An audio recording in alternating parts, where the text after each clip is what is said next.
Hello everyone, this is Jinju at kimchimari.com.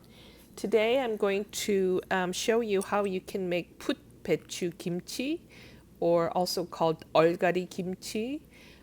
These are made with these wonderful small Putbaechu, or also called Seoul Green Cabbage if you try to buy the seeds. These are cabbages that are mostly grown originally in the winter. If you see my post, you'll read all about it. But these days they're grown in the summer mostly, and you can see the leaves are a lot slender, thinner, means they're also tender. And typically I'm going to measure it here just so you get a feel. It's about 8 inches tall for this one. They come in, varying sizes. They come sometimes smaller, shorter, or I think this one that I'm choosing here is going to be probably the biggest that you'll see. I think this one measured about 11 inches tall. So that's about the biggest they'll get. So we're going to first wash them. So we cut the root ends off like that. And then the leaves will all separate, and you want to first put them in water. We're going to rinse them just once because we're going to brine them in salt water, and then we're going to rinse it again. So you don't have to wash it really thoroughly, but what I do want you to kind of pay attention here is the white stem part. There are these ridges, and sometimes you will see dirt sort of embedded in them. So when you wash it, you could just kind of wash it easily like I just showed you. Or what I'm going to show you next is how, if you can just go through individual leaves, that is the best way. It is kind of a lot of washing, but you do that once and then you don't have to worry about it. So yeah, look for dirt around those white fleshy parts, and I usually just rub them with my fingers. And I take a bunch, and it shouldn't take too long, but I do like to go through each of them. And these are so fresh, I really didn't have to discard any, but if your cabbages are not as fresh, of course, definitely you want to remove any sort of yellow, bad sort of rotting leaves. So we remove that, and again, we're going to wash all of them just once, and then I'm going to put them in a colander so it drains. And then we're going to, and when you handle these cabbages, one thing always to remember is if you handle them too roughly, like if those green leafy parts break, you will get like a grassy taste in your kimchi. So be careful, be very gentle when you wash them and handle them. So we're going to make a brine here, 10 cups water and 1 cup Korean solar sea salt, 천일염. That's the best kind of salt to use for kimchi. These are naturally dried sea salt in these flats in Korea. So when making kimchi, the salt is very important. So try to use Korean sea salt that's made to be used for kimchi.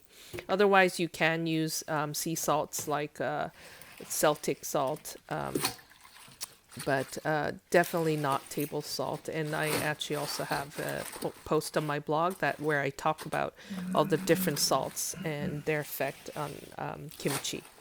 So here I am going to put all the rinsed leaves, the cleaned leaves, into that brine. Now I know it looks like there's not enough brine, but actually it's going to be enough. And what I do is I turn them over once just to make sure that everybody's coated in the salt water and it starts to kind of pickle and shrivel up. So we leave the leaves in brine for an hour, and just gently press them down a little bit so they're nicely immersed, most of it anyway, in brine. So we're going to leave that there. And in about 30 minutes, you'll come back and just turn it over another time so that the bottom leaves that were totally in brine water, it comes to the top, and then the top leaves get immersed in brine. So we're going to now then leave this, and you can see how already the volume has decreased a lot and they're almost swimming in water. So we'll just leave that for another 30 minutes. And while you're pickling the cabbages, let's prepare the seasoning. So I have one large, that's my homegrown Daepa, the large green onion. If you buy it from the store, buy maybe just a couple green onions then. A quarter of a small onion, a fifth of an Asian pear, 6 garlic cloves that you see here. We're going to crush them, peel them. I find the easiest way is just to cut the little ends off, then just press them under a knife. And I changed knives here because this wider one works better. So I just crush them a little bit and the peel comes off really easily. So I peel about 6 to 7 garlic cloves there. Now the green onion, we're going to blend the white part. So I'm just cutting that into smaller pieces. The green leafy part, I'm going to cut them at a diagonal and add that directly into the kimchi. And we'll put that aside. And then we're going to cut. So this kimchi is different from a lot of the other kimchi because we use fresh red chili. That's why it makes this a summer kimchi. And this, using the fresh chili instead of the just using the dry red chili powder, gochukaru only, makes it a lot more refreshing and more bright tasting. So you see me remove the seeds here. I love removing the seeds and having them separately in the kimchi because they add a great little punch of flavor when you bite into it. If you don't want to bother with it, you can just leave the seeds in and blend it all together.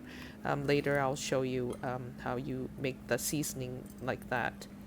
So the red chili is called Fresno red chili. That's the ones that you can get here in the market. In Korea, you'll be using Korean red chili peppers. So now about an hour has passed, and I do this bend test to see if the leaves are fully pickled, and they should bend easily like that without breaking.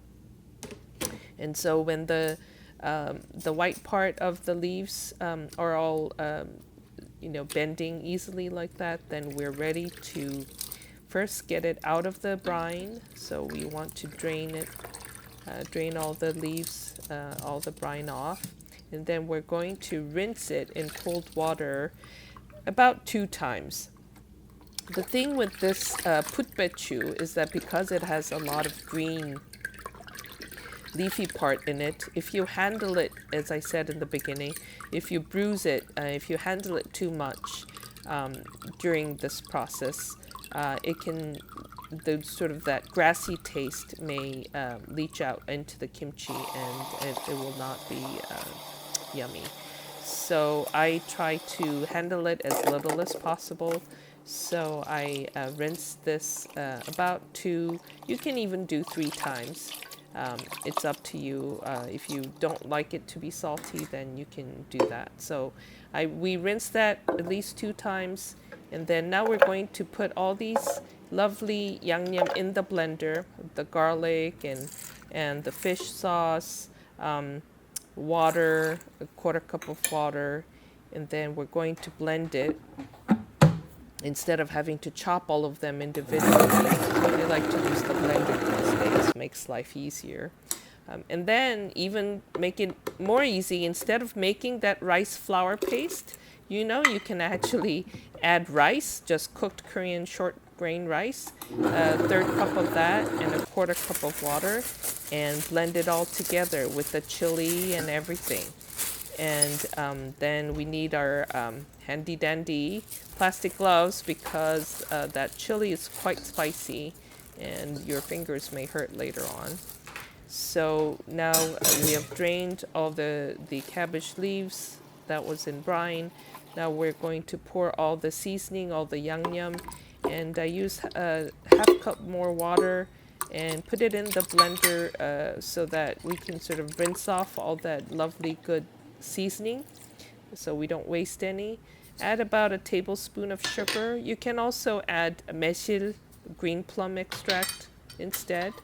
About 1 to 2 tablespoons red chili powder, Gochukaru, and then lastly the green onions that we sliced before. So now we're going to gently, again, don't be too hard on these little beauties. Just gently rub the seasoning all over, and you can taste. And so I decided to add another. So now we're adding 2 tablespoons of gochugaru. You can see how much spice you want to have, and depending on that, you can adjust the seasoning. And then that's it. There we go. We're all done.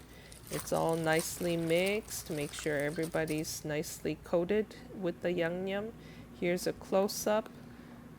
It's just so nice, fresh, and wonderful. See how they look.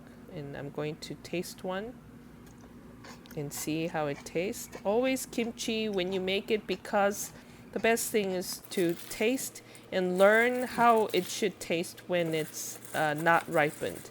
The amount of saltiness you like, the amount of spiciness, and you can adjust a little bit to your liking at this point. So now we move it into a container and try to get all the nice yangnyeom in there. And one last little thing my mom always taught me is never waste any bit of the seasoning that's in the bowl. So I'm going to rinse out that bowl with another 1/4 cup of water. And this kimchi is actually, it should have some good amount of liquid, and you can use that in your noodle dish.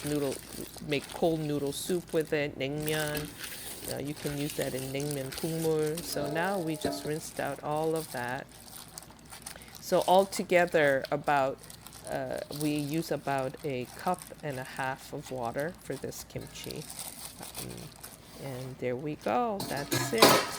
That's how it should look. And wipe out the top and the sides.